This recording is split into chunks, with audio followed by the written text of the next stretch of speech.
বন্ধুরা, বরাবরের মতো আরও একটা নতুন রেসিপি নিয়ে চলে এসেছি তোমাদের সামনে। তো দেখো, আজকে করব সর্ষে ইলিশ। তো দেখো, প্রথমে ইলিশগুলোকে ভালো করে ধুয়ে নিয়েছি। ধোয়ার পরে দেখো নুন হলুদ মাখিয়ে রেখে দিয়েছি হালকা হালকা করে। দেখো, এখন এবার কড়াইতে সর্ষের তেল দিয়েছি। তো সর্ষের তেলে ইলিশ মাছটা খুব ভালোই হয়, সেই জন্য আমি সর্ষের তেল নিয়েছি।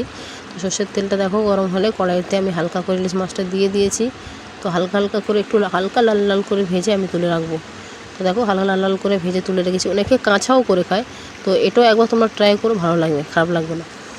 দেখো, তারপরে মাথাটা লেজাটা ছিল সেটাকেও আমি ভেজে নিলাম। তো দেখো, তারপরে ওই সর্ষের তেলে আর কিছুটা মাছের তেল বার হয়েছে, আর তেল দিলাম না, ওর মধ্যে কালো জিরে আর কাঁচা লঙ্কা ফোড়নে দিলাম। তারপরে দেবো একটা টমেটো কুচি। তো দেখো, একটা টমেটোকে আমি কুচি কুচি করে নিয়েছি। এখন টমেটোটা দিয়ে দেবো। দেখছো, টমেটোটা দিয়ে দিলাম।